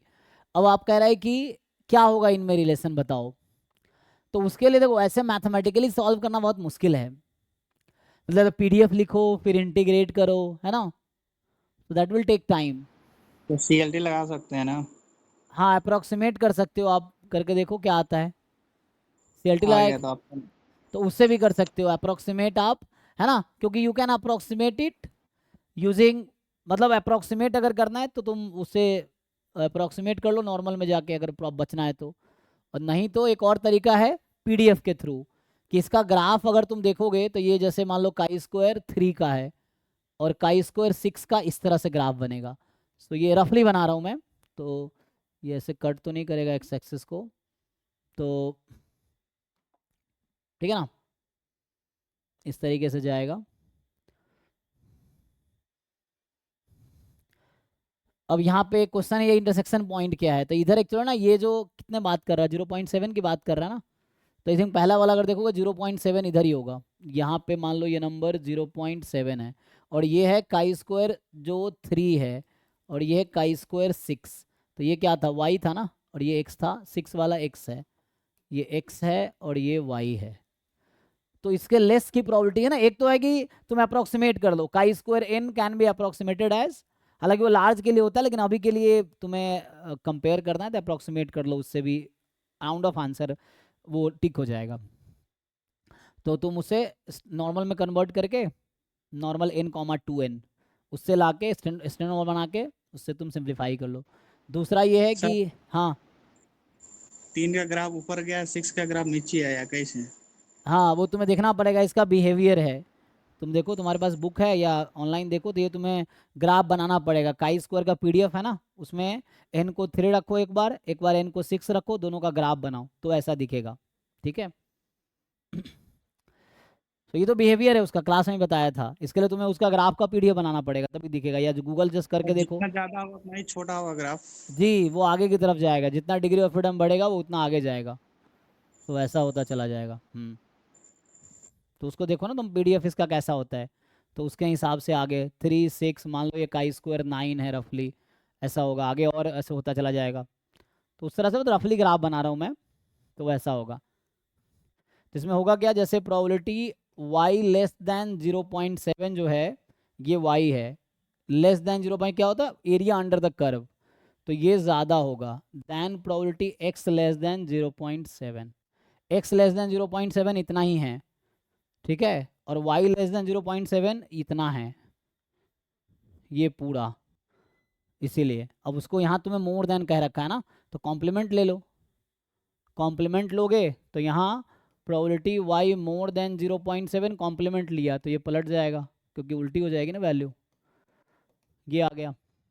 तो x मोर देन 0.7 ज़्यादा हो जाएगा y मोर देन 0.7 से। ये पहला ही ट्रू आ गया, आई थिंक, चेक कर लो। और सिंगल करेक्ट ऑप्शन है इसमें, एक ही करेक्ट होगा, तो ये है।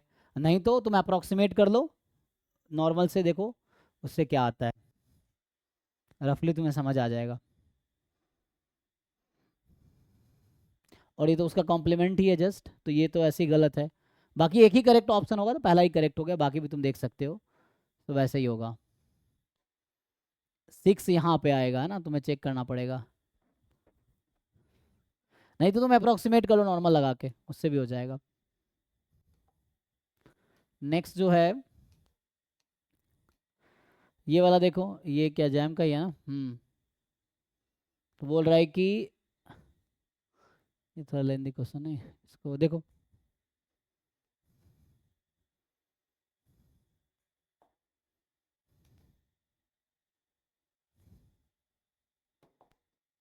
सर देखने में लेंदी है लेकिन आसान है। हाँ, गामा की प्रॉपर्टीज पता है तो इजीली हो जाएगा। तो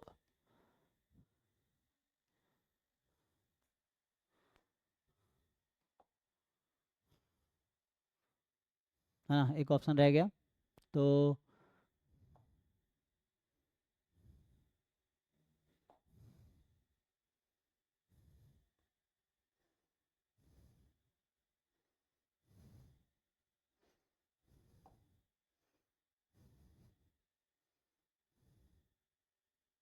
देखो अब इसको ट्राई करके देखो। तो यहाँ से क्या है कि x1 x2 x3 be the 3 IID normal 0 1 distribution. देखो भाई तुम लोग ट्राई करके क्या होगा। सिंपल है, गामा डिस्ट्रीब्यूशन की अगर थ्योरम पता है, प्रॉपर्टीज पता है तो हो जाएगा।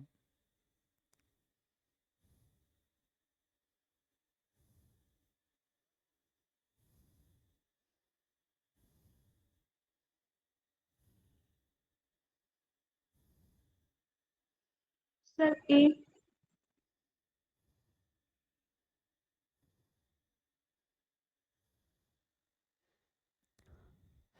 इज आर ट्रू है, MSQ है ना। तो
सर बिना गामा से भी बन जाएगा सर? बिना गामा से भी हो जाएगा, जैसे समझ आ रहा वैसे करो।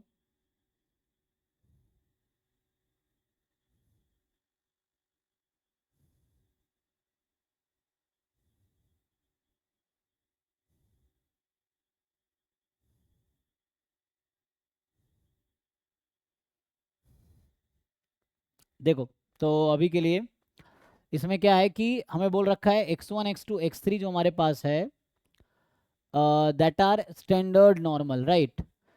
तो आपको तो पता ही है यहाँ से कि जो x1 स्क्वायर होगा वो x1 नॉर्मल 0 1 है, तो काई स्क्वायर 1 हो जाएगा। और ये जो x2 प्लस x3 है इसका डिस्ट्रीब्यूशन होगा नॉर्मल 0 2, x2 माइनस 3 का डिस्ट्रीब्यूशन होगा नॉर्मल 0 2, ठीक। और ठीक है भाई, तो इसको अगर तुम डिवाइड कर दो 2 से, तो x2 plus x3 by root 2, सो ये हो जाएगा normal 0 1, x2 minus x3 by root 2, this will have distribution normal 0 1, और स्क्वायर करोगे तो काई स्क्वायर 1 हो जाएगा। तो यहाँ से अगर सिंप्लीफाई करोगे तो क्या होगा, इफ़ यू सिंप्लीफाई दिस, तो ये u जो है, ये जो u रैंडम वेरिएबल है ये है x1 square upon root under नहीं, यहाँ पे x1 square upon x2 plus x3 by root 2 का होल स्क्वायर, राइट, ऐसा लिख सकते हैं। तो क्या लगता है u का डिस्ट्रीब्यूशन क्या आएगा? F11। तो डिस्ट्रीब्यूशन पूछा ना, तो डिस्ट्रीब्यूशन काई स्क्वायर 1 और काई स्क्वायर 1, तो ये F11 आ जाएगा, ठीक है। काई स्क्वायर 1 काई स्क्वायर 1, तो काई square 1 upon chi square F11, क्योंकि अपॉन 1 है तो u तो ऐसे आ गया। सिमिलरली v का देख लो, तो v का अगर तुम देखोगे सो v भी ऐसे ही है, ये है x2 minus x3 upon root 2 का स्क्वायर अपॉन, डिवाइड कर दो रूट 2 से इसको भी, और यहाँ आ जाएगा x1 square plus x2 plus x3 by root 2 का होल स्क्वायर। चेक करो, सेम बात है, जो भी लिखा हुआ है उसको हम ऐसा लिख सकते हैं। तो ये है chi square 1 chi square 1 chi square 1, तो काई स्क्वायर 1 अपॉन काई स्क्वायर 2 हो जाएगा। एक 2 आई थिंक एक्स्ट्रा है ना, 2 हमारे पास ये वाला एक्स्ट्रा है ना, ये 2 एक्स्ट्रा है मेरे पास, यह है, या 2 से डिवाइड करेंगे तो कैंसिल हो जाएगा?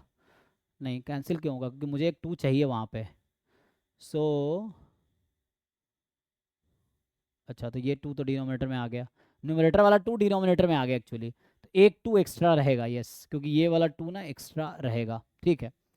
तो होगा क्या, इसको डिनोमिनेटर में बुला लो, तो यहाँ है काई स्क्वायर 1, और ये chi square 1 chi square 1 chi square 2, और ये अपॉन 2 आएगा। ठीक से कैलकुलेशन चेक करो तो मजा आएगा, ये 2 एक्स्ट्रा है, क्योंकि जब 2 से डिवाइड, एक 2 यहाँ चाहिए ना मुझे, तो वो बैलेंस करने के लिए यहाँ आएगा। इसका डिस्ट्रीब्यूशन क्या आ गया, तो v का डिस्ट्रीब्यूशन आ गया F12, चेक कर लो, लेकिन इंडिपेंडेंट है ना ये, ओके, यहाँ तक चेक कर लो। तो u हैज़ डिस्ट्रीब्यूशन दिस, अभी के ये तो ओके है, अब कह रहा है ना F1 2 1 नहीं 1 2, ठीक है, तो क्योंकि यहाँ पे अपॉन 1 है, तो ये तो गलत है। अब u and v are independent, yes और नो? अब देखो ध्यान से, ये जो तुम लिख रहे हो काई स्क्वायर 1, अभी मैं क्या बोला, काई square 1 upon chi square 1, chi square 1 को हम क्या लिख सकते हैं, गामा 1, गामा में क्या लिख सकते हैं काई स्क्वायर 1 को, गामा हाफ सो ये जो u है ना, ये गामा हाफ कॉमा हाफ है, और यहाँ भी गामा हाफ कॉमा हाफ है, और ये दोनों इंडिपेंडेंट है। तो अगर वैसे में लिखता गामा के टर्म में, तो ये क्या बनाता, 2 गामा का रेशियो कितना होता है, बीटा सेकेंड 1/2 बीटा सो ये बीटा सेकेंड 1/2 1/2, ठीक है, और यही आइडेंटिकली डिस्ट्रीब्यूटेड होता है F11 के, जो कि हमने निकाले हैं अभी, ठीक है। तो अभी के लिए अब मैं ये बोलना चाह रहा हूँ कि ये जो लिखा हुआ है ना, ये x अपॉन वाई टाइप का मान लो, x is gamma alpha 1 comma beta, y is gamma alpha 2 comma beta, तो ये u is like x upon Y, और ये जो v है ना, अब v को देखो, so this v is actually, v को अभी मैंने सिंप्लीफाई किया था, तो यहाँ बस ध्यान देना अलग अलग रैंडम वेरिएबल है, तो ये होगा गामा 1/2 1/2 यही था, और डिनोमिनेटर में यहाँ है गामा 1/2 1/2 गामा 1/2 1/2, जस्ट एक 2 यहाँ पे एक्स्ट्रा था, यही था ना, काई square 1 chi square 1 chi square 1 ऐसा बना था। देखो ये है x y z, 3 random variable मान लो। अच्छा यहाँ पे तुम देखोगे तो ये जो क्वांटिटी मैं लिख रखा था यही क्वांटिटी यहाँ पे है, और ये जो न्यूमरेटर है वो यहाँ पे है, तो मैं अगर ऐसा समझाऊं तुम्हें कि like it is upon x upon y मान लो अभी के लिए, तो ये क्या है x अपॉन y, अगर इसको लिख रहा हूँ तो उसको क्या लिख सकता हूँ, some w upon x plus Y, ऐसा लिख सकते हैं v को, देखो होगा, ये है x अपॉन वाई, तो यही x तो यहाँ भी है, ये y यहाँ है ना ऑलरेडी, तो कहने का मतलब ये है, और ये गामा है, w भी गामा है, तो हम वहाँ एक थ्योरम है कि x upon Y is independent of x plus Y, और ये जो w है ना, w is x2 minus x3, x2 minus x3 is independent of x2 plus x3, x2 minus x3 is independent of x1, क्योंकि x1 x2 x3 IID था, तो कहने का मतलब कि ये रेशियो डिनोमिनेटर से भी इंडिपेंडेंट है, ये रेशियो न्यूमरेटर से भी इंडिपेंडेंट है, तो ये पूरा रेशियो इस दूर से इंडिपेंडेंट, मतलब यू भी इंडिपेंडेंट है एक्चुअली, और ये इंडिपेंडेंट क्यों है, बिकॉज ऑफ थ्योरम, तुम जाके देखो गामा में कि x plus Y and x upon Y they are independent random variable, है ना, और इनफैक्ट ये बीटा सेकेंड काइंड था, इसको लिखोगे तो ये बीटा फर्स्ट काइंड बनाता है, क्या बनाता है, अच्छा लेकिन उसके लिए क्या होना चाहिए, नहीं अभी तो हमने क्या लिखा था, beta x upon x plus Y का डिस्ट्रीब्यूशन क्या लिखा था तब, अगर x है गामा अल्फा बीटा, तो x upon x plus Y का डिस्ट्रीब्यूशन क्या होता है, बीटा फर्स्ट काइंड 1/2, लेकिन 2 एक्स्ट्रा है यहाँ पे, ये 2 एक्स्ट्रा है ना, तो इस 2 को हमने एक्स्ट्रा यहाँ पे रखा है, सो बीटा फर्स्ट काइंड आएगा अल्फा 1/2 1/2, ठीक है ना, तो वही f11 होता है ना, चेक कर लो, 2 टाइम बीटा फर्स्ट काइंड वाला f11 बनाएगा, नहीं क्या बना, f12 बनाया था, तो बीटा का तो काइंड नहीं, बीटा अल्फा 2 काइंड होता है, क्या होता है, alpha 1 alpha 2, beta first kind alpha 1 plus alpha 2 gamma beta, नहीं नहीं एक मिनट, वो तो सम होता है, तो तुम कह रहे हो वो सम है, चलो एनीवे इसका देख लेना होगा, ऐसे इसमें करेक्ट होगा, तो अभी के लिए बताया था, कोवेरियंस निकालने 0 हो जाएगा, हाँ ये कोवेरियंस 0 आ जा रहा है, अरे कोवेरियंस इतना लंबा चौड़ा कैलकुलेशन थोड़ी करेंगे, कर सकते हो वो भी हो जाएगा, तो ये इंडिपेंडेंट तो है, और इसको सिंप्लीफाई करो, आई थिंक ये भी ट्रू आता है, इसको सिंप्लीफाई करके देख लो, आगे टाइम खत्म हो गया है, तो मैं ये बोल रहा हूँ हमने एक थ्योरम क्लास में किए थे, वो तुम चेक करना, उसमें ये लिखा था हमने कि x is gamma alpha 1 comma beta and y is gamma alpha 2 comma beta and they are independent, then हमने लिखा था x अपॉन वाई फॉलो क्या करता है, beta second kind alpha 1 alpha 2, x upon x plus Y क्या follow करता है, beta first kind alpha 1 alpha, ये लिखाया था देख कर लो एक बारी, ये होगा beta first kind alpha 2 alpha 1, and x plus Y का डिस्ट्रीब्यूशन जो तुम बता रहे हो वो x प्लस वाई का है, कि x प्लस वाई का जो डिस्ट्रीब्यूशन होता है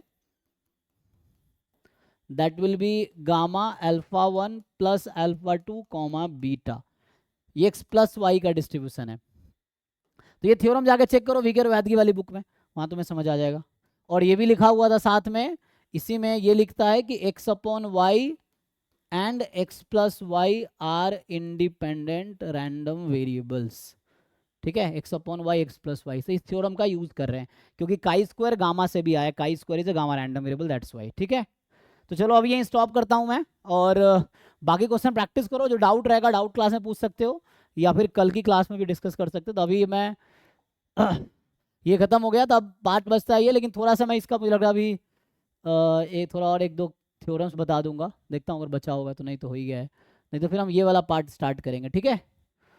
तो अभी ये वाला, क्योंकि बहुत ज़्यादा टाइम नहीं लगेगा इसमें, इसमें बहुत सिलेबस को बहुत ओपन करके लिखा हुआ है, बहुत ज़्यादा टाइम नहीं लगेगा। बच्चा है हमारा बस यही दोनों चीज़, ये दोनों अभी कंप्लीट करेंगे तो ये 1 महीने में हो जाएगा, आराम से हो जाएगा, 1 महीने के अंदर हो जाएगा, ठीक है ना। क्योंकि इसमें भी 3-4 क्लास ही लगेगा, इसमें मान लो ज़्यादा ज़्यादा 7-8-10 क्लास लगेंगे। 10 क्लासेस यहाँ लगा लो, 5 क्लासेस यहाँ लगा लो, 15 क्लासेस का चीज़ें हैं, तो 15 दिन में ख़त्म हो जाएगा, अगले 15 दिन में ये टॉपिक कंप्लीट हो जाएगा, ठीक है। तो इसमें बहुत ज़्यादा है नहीं, 10 + 5 15 डेज ओनली। बाकी मैथ्स में कुछ लोगों का मतलब ऐसे जिगजैग में तो पूरा सिलेबस हो चुका है दोनों बैच का, अगर मर्ज कर दे तो, लेकिन वैसे बाकी है। तो पहले इसको कंप्लीट करूंगा अभी, तो नेक्स्ट 15 डेज में ये दोनों पोर्शन खत्म हो जाएगा। तो आज क्या तारीख चल रहा है, जो लोग पूछ रहे थे सिलेबस कब खत्म होगा, 10 है ना, 25 तक, इस महीने के एंड तक खत्म हो जाएगा, ठीक है ना।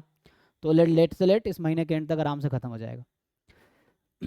और लेट स्टैट्स पोर्शन तो हो ही जाएगा, फिर मैथ्स का देखेंगे, जिसका जो रह गया बैच अलग अलग करके करा दूंगा, ठीक है। फिर वो नेट का बैच में पवन सर को क्लास देके फिर मैं दोनों अलग अलग करके मैथ्स पोर्शन करा दूंगा, ठीक है। चलो अभी के लिए थैंक यू। कल एस्टिमेशन स्टार्ट करेंगे, फिर उसके बाद देखते हैं।